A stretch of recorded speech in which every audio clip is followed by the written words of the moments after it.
Assalamualaikum warahmatullahi wabarakatuh. Pernahkah Anda mendengar kisah misterius di balik kubah hijau Masjid Nabawi? Apakah benar ada mayat yang menempel di atasnya? Atau apakah ini hanya mitos yang terus berkembang di kalangan masyarakat?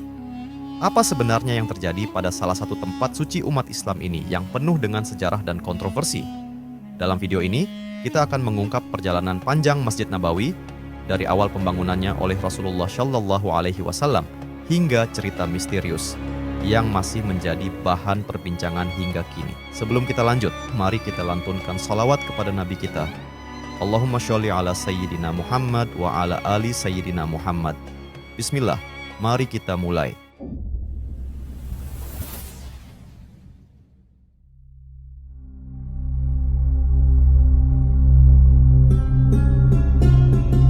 Di tengah kota Madinah yang penuh sejarah, berdiri sebuah masjid yang begitu agung dan menjadi pusat perhatian umat Islam di seluruh dunia, Masjid Nabawi.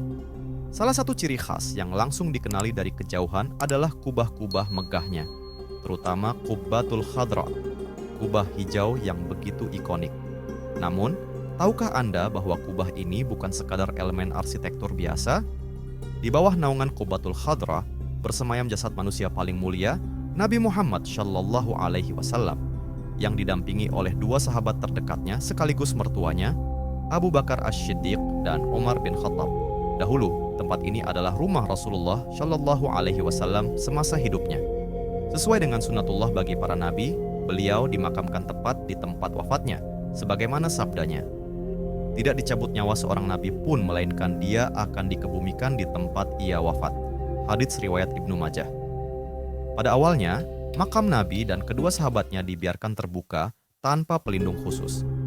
Namun, seiring berjalannya waktu, para pengelola masjid membangun sebuah kubah untuk menaungi makam-makam tersebut sebagai bentuk penghormatan dan perlindungan. Keberadaan kubah ini tidak hanya menambah keindahan Masjid Nabawi, tetapi juga menjadikannya simbol cinta dan penghormatan umat Islam kepada Rasulullah Shallallahu Alaihi Wasallam dan para sahabatnya yang setia. Kini, Masjid Nabawi berdiri megah dengan kubah-kubahnya yang menjadi saksi bisu perjalanan sejarah Islam. Setiap muslim yang berkunjung ke sana tidak hanya datang untuk beribadah, tetapi juga untuk mengirimkan salam penuh cinta kepada Rasulullah Shallallahu Alaihi Wasallam di tempat peristirahatan terakhirnya. Di dalam sejarah, ketika Rasulullah Shallallahu Alaihi Wasallam tiba di Madinah, langkah pertama yang beliau lakukan adalah membangun Masjid Nabawi, yang kini menjadi salah satu tempat paling suci dalam Islam. Tanah untuk masjid tersebut dibeli seharga 10 dinar dari dua anak yatim, Sahal dan Suhail, dengan luas awal 3 kali 30 meter.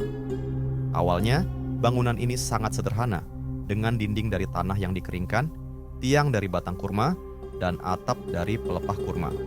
Di sebelah timur masjid dibangun rumah Nabi Shallallahu Alaihi Wasallam, sementara di bagian barat dibangun sebuah ruangan untuk para sahabat dari kaum muhajirin yang kurang mampu.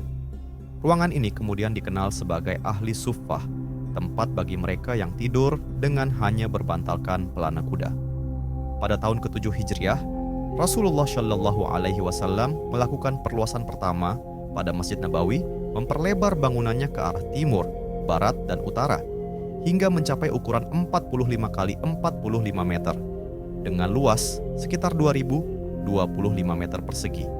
Rasulullah Shallallahu Alaihi Wasallam bahkan pernah bersabda menjelang wafatnya, selayaknya kita memperluas masjid ini. Perluasan kembali dilakukan pada masa Khalifah Umar bin Khattab tahun ke-17 Hijriah dengan menambah area 5 meter ke selatan dan barat serta 15 meter ke utara. Lalu pada masa Khalifah Utsman bin Affan tahun ke-29 Hijriah, masjid diperluas kembali ke selatan, utara, dan barat masing-masing 5 meter. Perubahan terbesar terjadi di era Khalifah Bani Umayyah, Al-Walid bin Abdul Malik pada tahun 88 Hijriah. Beliau memperluas masjid ke semua sisi, termasuk ke timur, sehingga rumah Nabi Shallallahu Alaihi Wasallam dan kamar-kamar istri beliau, Hujurat, menjadi bagian dari masjid. Hal ini membuat makam Rasulullah Shallallahu Alaihi Wasallam, Abu Bakar As-Siddiq, dan Umar bin Khattab yang sebelumnya terpisah, kini berada dalam kompleks Masjid Nabawi. Perubahan ini menjadi bahan perdebatan para ulama, terutama terkait pembangunan bangunan ibadah di atas kuburan. Rasulullah sendiri pernah bersabda, Allah melaknat kaum Yahudi dan Nasrani yang menjadikan kuburan para nabi mereka sebagai tempat ibadah. Hadis riwayat Bukhari dan Muslim. Sebagian ulama, terutama pengikut Syekh Muhammad bin Abdul Wahhab, memahami hadis ini sebagai larangan membangun masjid, madrasah, atau kubah di atas kuburan. Mereka berpendapat bahwa tidak boleh beribadah, berdoa menghadap kuburan, atau mengagungkannya, baik di atas tanah wakaf maupun tanah pribadi. Sejalan dengan pemikiran ini, gerakan Wahabi yang dipelopori oleh Muhammad bin Abdul Wahhab dan berkembang di Arab Saudi secara tegas menghapus segala bentuk simbol di atas kuburan. Mereka meyakini bahwa menghormati makam berlebihan bisa mengarah pada syirik dan bid'ah. Oleh karena itu, pada masa Raja Abdul Aziz, tepatnya pada 8 Syawal 1345 Hijriah atau 21 April 1925 Masehi, dilakukan penghancuran besar-besaran terhadap berbagai makam bersejarah, termasuk Maqbarah Baqi' di Madinah, di mana banyak anggota keluarga Nabi Shallallahu Alaihi Wasallam serta ribuan sahabat dimakamkan. Kuburan Khadijah, istri pertama Nabi Shallallahu Alaihi Wasallam, yang berada di Ma'la, Makkah, juga dihancurkan hingga rata dengan tanah. Di balik keindahan Masjid Nabawi yang menenangkan, terdapat salah satu kisah misterius yang sangat menggemparkan dan telah lama beredar di kalangan masyarakat adalah tentang seorang pria yang mencoba menghancurkan kubah hijau Masjid Nabawi. Sebuah cerita yang membuat bulu kuduk merinding setiap kali diceritakan, tentang mayat yang menempel di atas kubah hijau. Sebagian orang menganggap kisah ini hanyalah sekadar mitos atau isu yang berkembang dari mulut ke mulut. Namun, ada pula yang meyakini bahwa kejadian ini benar-benar terjadi. Bahkan, mereka yang pernah mendengar kisah ini mengaku merasakan sensasi aneh dan merinding saat membayangkannya. Menurut Syekh Az-Zubaidi, seorang sejarawan Madinah, kisah ini bermula dari seorang pria yang berniat jahat ingin menghancurkan Qubbatul Khadra, kubah hijau yang menaungi makam Rasulullah Shallallahu Alaihi Wasallam. Dengan penuh kesombongan, ia memanjat kubah itu. Namun sebelum berhasil melaksanakan niatnya, tiba-tiba Allah mengirimkan petir yang menyambarnya seketika.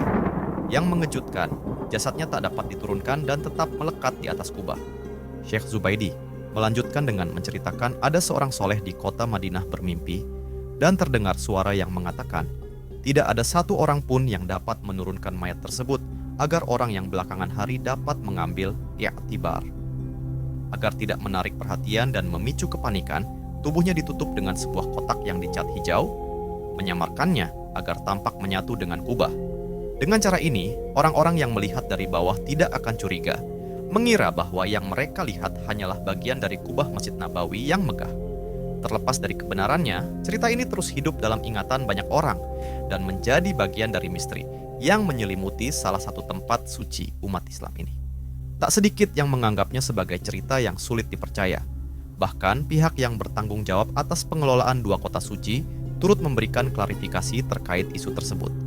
Dalam pernyataannya, mereka menegaskan bahwa kabar yang beredar hanyalah mitos belaka. Kotak hijau yang terlihat di atas kubah bukanlah mayat, melainkan sebuah jendela yang dulunya berfungsi untuk membersihkan bagian dalam kubah. Kini, jendela tersebut telah ditutup dan tidak lagi digunakan. Benar atau tidaknya kisah ini masih menjadi perdebatan. Namun, satu hal yang pasti, Masjid Nabawi dan Qubbatul Khadra akan selalu menjadi tempat suci yang dihormati dan dijaga keberkahannya oleh Allah Subhanahu wa Ta'ala. Meskipun cerita ini membuat banyak orang merinding, hal tersebut tidak akan mengurangi kekhusyukan umat Islam dalam beribadah di kota suci. Jikapun kisah ini benar adanya, kita dapat mengambil pelajaran bahwa menghancurkan makam Nabi dan para sahabat bukanlah solusi untuk menghilangkan khurafat. Sebab, khurafat bukan muncul dari keberadaan makam itu sendiri, melainkan dari cara berpikir dan pemahaman yang keliru terhadap realitas. Justru, menghilangkan makam berarti menghapus jejak sejarah yang begitu berharga. Terlebih lagi, makam yang dimaksud adalah makam Nabi Muhammad Shallallahu Alaihi Wasallam dan para sahabatnya yang berjasa besar dalam perkembangan Islam. Wallahu alam bisyawab. Terima kasih sudah menyimak video kami. Jangan lupa bagikan pendapat kalian di kolom komentar ya. Buat kalian yang belum subscribe, jangan ragu untuk klik tombol subscribe dan aktifkan lonceng notifikasi agar tidak ketinggalan kisah menarik lainnya. Kami akan terus berbagi cerita-cerita inspiratif dan penuh hikmah untuk menemani hari-hari kalian. Sampai jumpa di video berikutnya. Wassalamualaikum warahmatullahi wabarakatuh.